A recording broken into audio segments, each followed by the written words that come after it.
warahmatullahi wabarakatuh, saya Ilmi Arsi, dan pada kesempatan kali ini saya akan membahas tentang pengertian akad dalam kerjasama. Kata akad berasal dari bahasa Arab yang berarti ikatan atau kewajiban. Biasa juga diartikan dengan kontak atau perjanjian.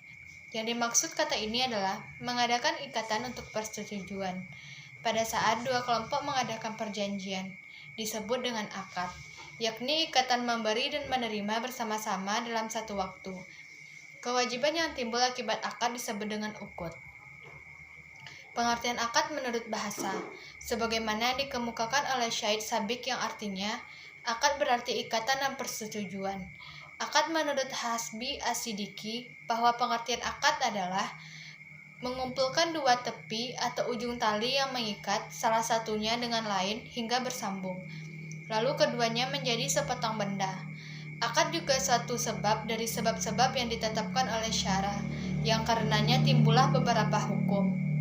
Sedangkan definisi akad menurut istilah fuqaha dapat dirumuskan sebagai berikut, yang artinya perikatan antara ijab dan kabul dengan cara dibenarkan syara, yang menetapkan keridahan kedua belah pihak. Definisi lain menurut istilah adalah pertalian ijab dan kabul sesuai dengan kehendak syariat yang berpengaruh pada objek perikatan. Yang dimaksud sesuai dengan kehendak syariat adalah bahwa seluruh perikatan yang dilakukan oleh dua belah pihak atau lebih apabila tidak sejalan dengan kehendak syara. Misalnya kesepakatan untuk melakukan transaksi riba, menipu orang lain, atau merampok kekayaan orang lain. Sementara yang dilakukan berpengaruh pada objek perikatan adalah terjadinya perpindahan pemilikan suatu pihak yang melakukan ijab kepada pihak yang lain yang menyatakan kabul. Assalamualaikum warahmatullahi wabarakatuh. Fikih muamalah Islam membedakan antara wa'ad dan akad wa'ad. Akad wa'ad adalah janji atau promise antara satu pihak dengan pihak lainnya. Sementara akad adalah kontrak antara dua belah pihak. Wa'ad hanya mengikat satu pihak, yaitu pihak yang berjanji saja berkewajiban untuk melaksanakan kewajibannya. Sedangkan pihak yang diberi janji tidak memikul suatu apapun terhadap pihak lainnya. Dalam wa'ad, terms and condition-nya belum ditetapkan secara rinci dan spesifik. Apabila pihak yang berjanji tidak memenuhi janjinya, maka transaksi yang diterima yakni merupakan sanksi moral. Sedangkan akad mengikat dua belah pihak yang saling sepakat, yakni masing-masing pihak terikat untuk melaksanakan kewajiban mereka masing-masing setelah yang telah ditetapkan atau disepakati terlebih dahulu dalam akad tersebut. Terms and condition-nya sudah ditetapkan secara rinci dan spesifik.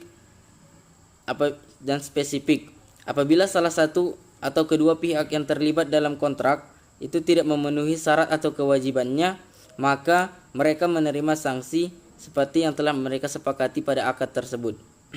B. Rukun dan syarat akad. Rukun terdiri dari 1.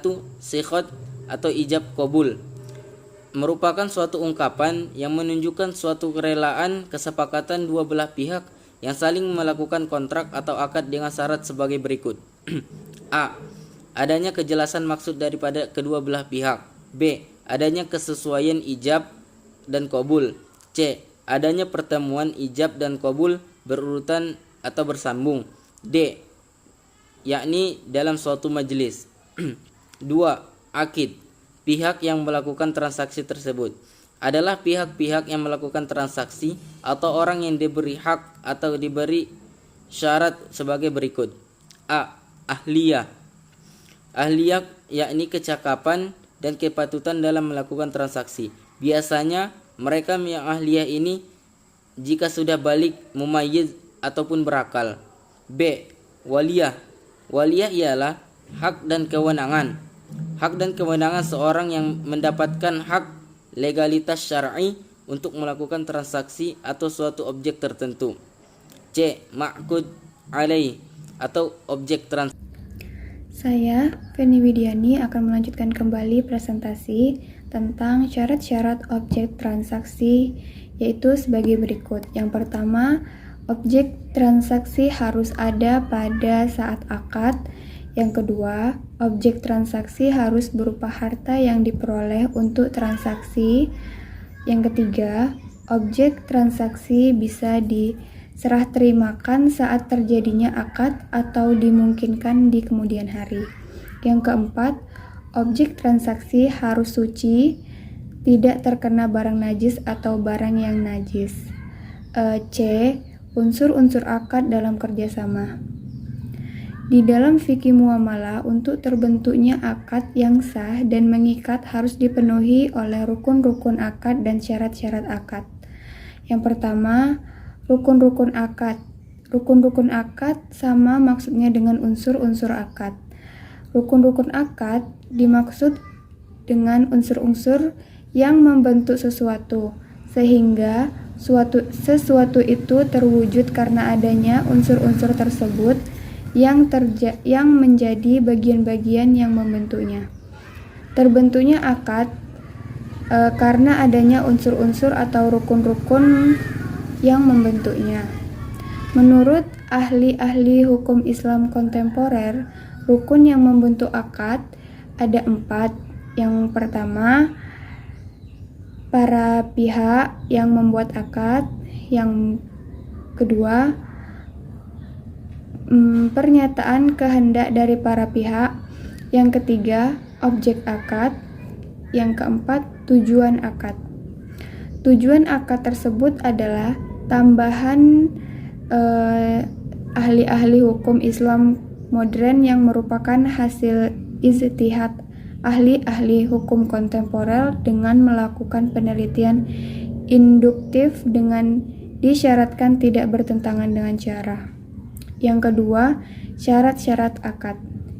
Yang menjadi bagian syarat-syarat akad yaitu ada 4 macam. Yang pertama, syarat-syarat terbentuknya akad. Yang kedua, syarat-syarat keabsahan akad. Yang ketiga, syarat-syarat berlakunya akibat hukum akad. Dan yang terakhir, yang keempat, syarat-syarat mengikatnya akad. Assalamualaikum warahmatullahi wabarakatuh.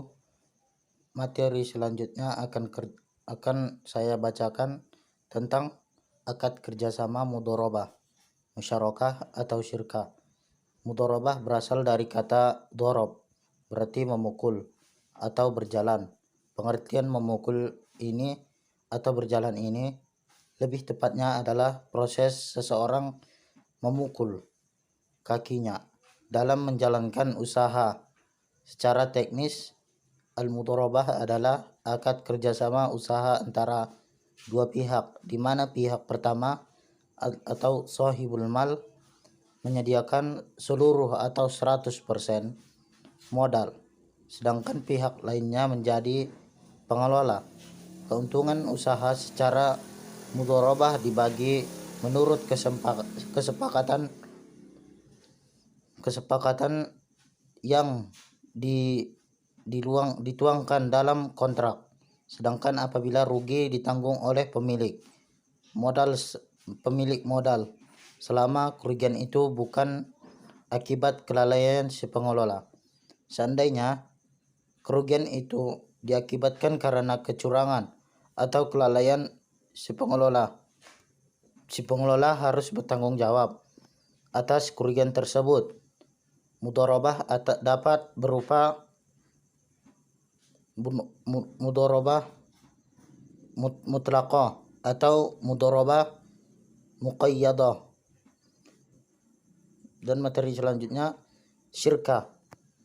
Syirkah menurut bahasa berarti al-ikhtilat, yang artinya campur atau percampuran. Maksud percampuran di sini adalah seseorang mencampurkan hartanya dengan harta orang lain, sehingga tidak mungkin untuk dibedakan. Menurut definisi syariah, syirkah adalah transaksi antara dua orang atau lebih yang bersepakat untuk melakukan suatu usaha finansial dengan tujuan mencari keuntungan. Syirkah secara garis besar terbagi atas dua jenis, yaitu syirkah hak milik atau syirkah al-amlak dan syirkah transaksi, syirkah atau syirkah al-uqud. Syirkah hak milik adalah syirkah terhadap zat barang, seperti syirkah dalam suatu zat barang yang diwarisi oleh dua orang atau yang menjadi pembelian mereka atau hibah bagi mereka. Adapun syirkah transaksi adalah syirkah yang objeknya adalah pengembangan hak milik, dan materi selanjutnya akan disampaikan oleh teman saya. Assalamualaikum. Bismillahirrahmanirrahim. Assalamualaikum warahmatullahi wabarakatuh. Baiklah, pada kesempatan ini saya akan menjelaskan sedikit materi mengenai syirkah, yaitu macam-macam syirkah. Yang pertama yaitu syirkah inan. Syirkah inan adalah syirkah yang dilakukan oleh dua orang pihak atau lebih, yang dimana masing-masing pihak saling berinvestasi bersama-sama dan mengelola modal yang sudah terkumpul, dan melakukan kesepakatan bahwa keuntungan dan risiko ditanggung bersama-sama. Dengan demikian, pihak-pihak yang bersyirkah dapat berkontribusi modal dan berpartisipasi dalam bekerja. Yang kedua yaitu syirkah abdan. Syirkah abdan adalah syirkah yang dilakukan oleh dua orang pihak atau lebih dan hanya memberikan kontribusi dalam bentuk tenaga atau keahlian tanpa adanya investasi modal. Syirkah ini biasanya contohnya ada seperti dokter dan konsultan-konsultan lainnya. Yang ketiga yaitu syirkah mudharabah. Syirkah mudharabah adalah syirkah yang dilakukan oleh dua orang pihak, yang dimana pihak pertama adalah sebagai pemberi keseluruhan modal dan pihak kedua adalah sebagai pengelola modal. Keuntungan dilakukan berdasarkan kesepakatan yang telah dibuat berdasarkan proposal yang telah berlaku, dan kerugian ditanggung oleh pemodal jika kesalahan tersebut tidak berasal dari pengelola modal. Sekian, terima kasih. Assalamualaikum warahmatullahi wabarakatuh.